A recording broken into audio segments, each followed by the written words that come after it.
All right, let's get into our first topic then. And should the House of Lords axe the new Rwanda laws? Get your calls in now. Rishi Sunak's plan to tackle small boats has made it through the Commons after a Tory rebellion largely fizzled out. But he's been warned that actually peers might think that the legislation is a step too far and that they may try and kill it when it comes under further scrutiny in the House of Lords. Now, yesterday the Prime Minister urged peers to do the right thing and back his policy. This is an urgent national priority. The treaty with Rwanda is signed and the legislation which deems Rwanda a safe country has been passed unamended in our elected chamber. There is now only one question. Will the opposition in the appointed House of Lords try and frustrate the will of the people as expressed by the elected House, or will they get on board and do the right thing? Now, crossbench peer Lord Carlisle led the criticism, describing the proposed law as a step towards totalitarianism. There were also cries of shame when the legislation arrived in the upper chamber yesterday. Kulveer, as a member of the House of Lords, what are you planning on doing here? There will be a debate. We will examine this legislation, but I will support it because the Lords is not here to frustrate the will of the Commons. I'm a relatively new peer still. I'm still learning the ropes, I have to say, about what we do. But the key thing is we're looking to bring our experience, our knowledge, to help improve legislation, to help it achieve what a government, an elected government, and the will of the Commons is trying to do, because they're representing the people. And so the role of the Lords is not to block government legislation. It's to improve it, support it, and ensure it gets the right kind of results. So you think that this Rwanda scheme is something that can be improved and made better? Well, I'll look at the bill when it comes through. It's coming through now. But it came through unamended from the Commons. We have to see that. And the so-called rebellion in the Commons was not about the bill not being good enough. It's about making sure it actually achieves what it's trying to do. Some people in the Tory party are trying to make sure it's strong enough to achieve the outcomes that the Prime Minister is committed to, the government is committed to. And let's be honest, that I heard people saying that the will of the people is not behind this. I don't think that's the case. I think people do want to see less people dying in the English Channel, less people being smuggled through this horrible process. To Rwanda? Well, this is part of the overall way of trying to deal with it. You do have to have a disincentive for people because they are sold a dream of coming to Britain. They're sold this land of milk and honey, and it's not the case. And we have to break that sales pitch that these horrible smugglers have. And part of that is to say, well, look, you're not going to go there, you're going to go to Rwanda. Rwanda's still a safe country. It's a good country. It can give them a quality of life. But it's not going to be the pitch that the smugglers are giving these poor people. Nina, it's the will of the people. Well, in 2019, the British people voted to take back control of the borders. They didn't necessarily vote to stop the boats, because back in 2019, there were fewer than 2,000 people who came via boats. It's interesting to talk about the elected government. Rishi Sunak himself has not been elected. He lost an election to Liz Truss, for God's sake. So he shouldn't talk about elected. And he has no right to lecture the Lords and to say, you'd better put this through, because the Lords are there to scrutinise a bill and to hold the government to account. Now, if the Lords decide, and I hope they do, I sincerely hope they do, because they're older and wiser and they're not so party-led, then they will see that what the bill that has been put through is ludicrous, because you cannot just state that a country is safe because you say so. You cannot do that. You cannot call Rwanda a safe country just because you decide it is. Just on an earlier point that you made there, actually, and I want to put it to you, Kulveer, how did you feel about his Rishi Sunak's request for the House of Lords it was a threat to let the legislation go through? I think that this is a critical activity, the priority for the government, for the Prime Minister. You can understand he's holding a promise that he feels he's made to the British people that he will achieve this for them. So obviously there's been a lot of challenge and frustration and debate around the policy, and I completely understand that. You know, it's a. But did it feel like he was overstepping the marks? I think quite a few peers felt that he was. No, I think this is the case because even Nina is saying, the role of the Lords is being confused here. What is the role of the Lords? It's to hold the government to account and to scrutinise the legislation. That's right. That's absolutely right. But it's not to block legislation. It's not to ensure that it can't get through. No, but then he's not asking that, not necessarily. But Rishi Sunak has no right. He has no sway, no power over the House of Lords. He's Prime Minister. He's Prime Minister, yes, but he's not been voted in as a Prime Minister. But just going back to your earlier point, about what was in the manifesto, what people are being committed to. We've seen over the last 15, 20 years in nearly every general election the call for greater control on immigration, and especially illegal 20 years. I wouldn't say 20 years. I stood in the 2005 general election, and even then, Conservative policy of controlled immigration was part of it, and it's ever thus been the case. Well, and what we've seen, you can say controlled immigration.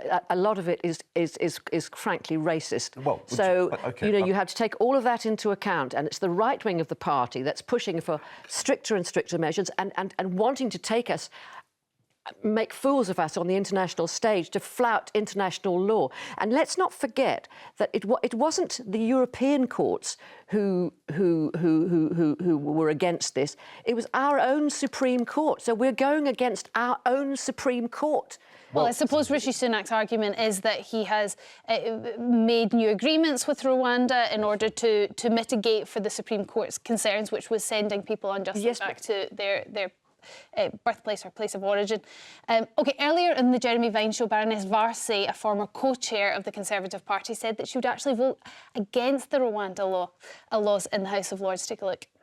Are you in favour of the bill, firstly? No, I'm not. OK, so you're going to vote against it? I will be voting against it at some point. And the House of Lords is there for a reason, right? It's there to scrutinise, to make legislation better. And this is such a fundamental piece of legislation. And let's not forget why we're here. We're here because the courts basically said we cannot just accept that Rwanda is a safe country to send people to. So we then brought forward a piece of legislation which said, oh, Rwanda is a safe country. And because we say it, it is. And the one thing that you will not get is that past the House of Lords without a huge amount of scrutiny. What do you think about that? I think we do have to scrutinise it, and that's what I said. I think we will debate it, we will hear the arguments, we'll see the legal guidance. But at the end of the day, when I look at what we're trying to achieve, what the government is trying to achieve, I support the reduction and trying to stop those boats, stop the deaths in the channel. 45,000 Rwanda's people. A gimmick. Either it's going to be a deterrent, so therefore it's a dreadful place, or it's a fabulous place to go. So you can't have it both ways. Well, you can, because it's trying to break the model that is being sold. As I said, the dream that's being sold about Britain. Well, it's no dream being sold. If it could be any other destination, and then you have to sort of dissuade people to think that that's where they're going to get. We're talking specifically about Rwanda. Kigali, the president, has said it's our problem, and he'll hand back the money if the planes don't take off. That I actually saw a couple of nights ago on television a leader of the opposition in Rwanda talking about it, and she said, "Well, we've had refugees here for 20 years, and there's nowhere for them to go. We're a poor country. This money is supposed to last for 5 years. After 5 years, then what?"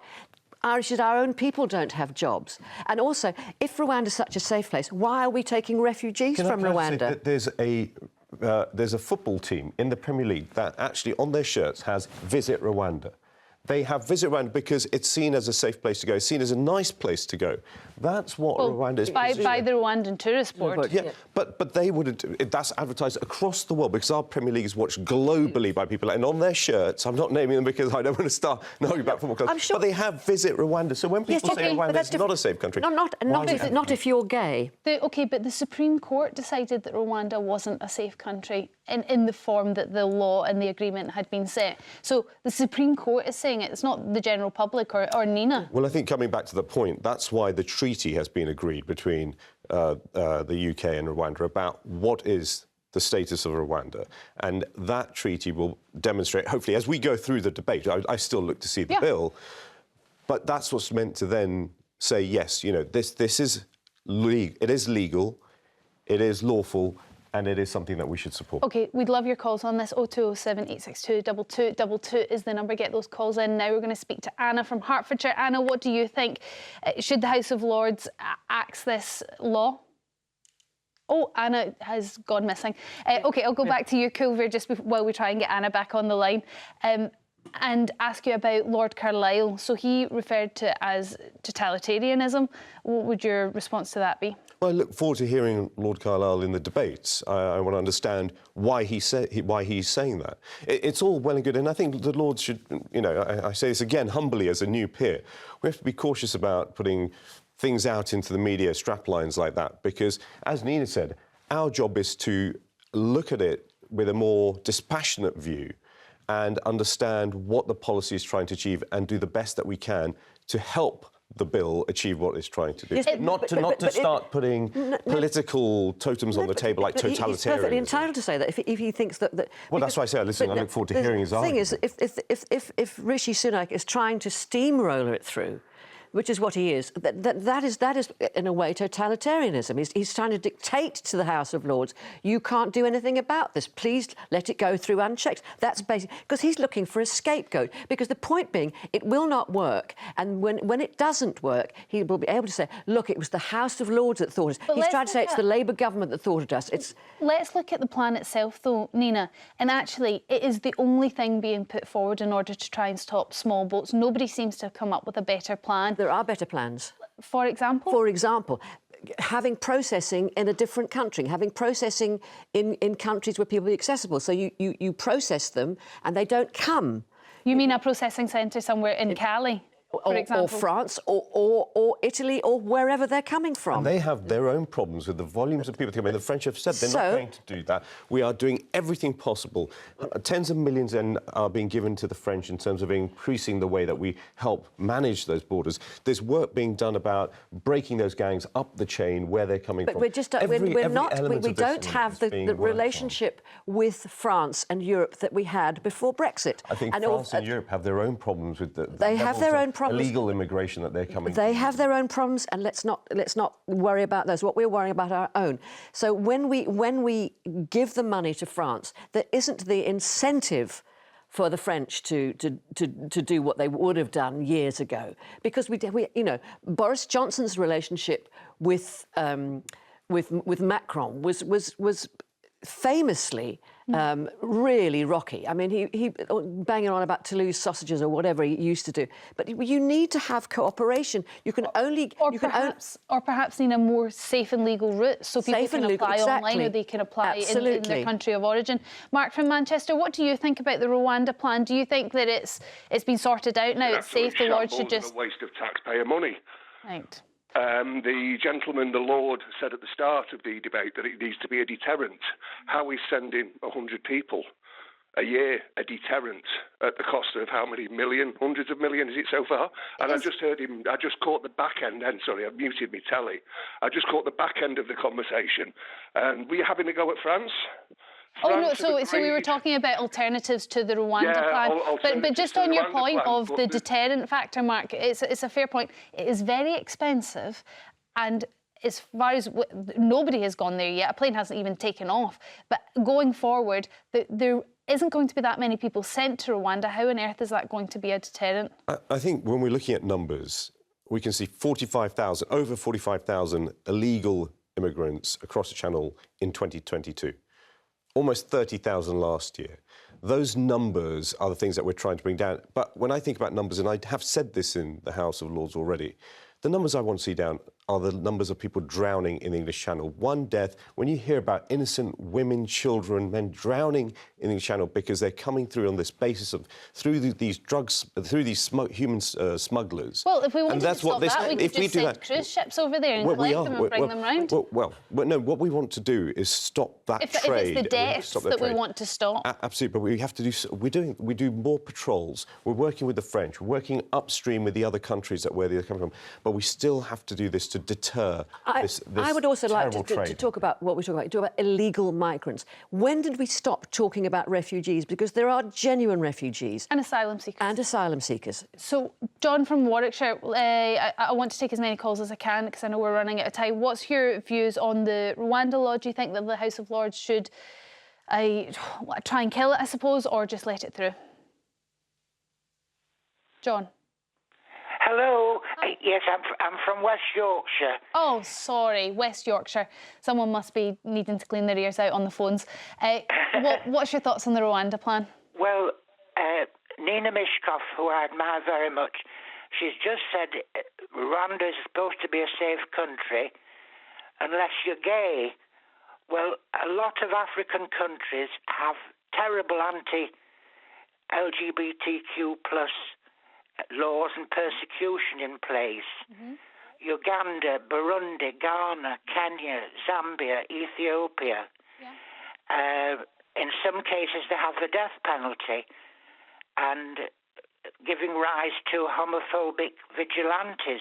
Yeah. So. And so, you know, if gay people have come here escaping persecution, Yes. then sent to Rwanda Yes. and face persecution there. Yeah, well, this is the point that Nina was actually making. I mean, actually, I think practically when we looked at this a few months ago, the number of people claiming asylum that are coming over in small boats, putting down, you know, their sexuality as a reason for seeking asylum, I think is 1%. That's not to say that they don't matter. It's just an odd thing for people to pivot the whole debate on, which it was for a little while there. But it is true there are going to be people that are seeking asylum in this country because they are being persecuted for their sexuality in their own country. And then we are going to send them to a country that frowns upon them yet again. That is surely not something that we want to be doing. No, and I think that's something that, you know, we will look closely. And I think as we debate this, there will be questions about things like that. But I think you're also right, Storm, in terms of the proportionality of these issues within the debate.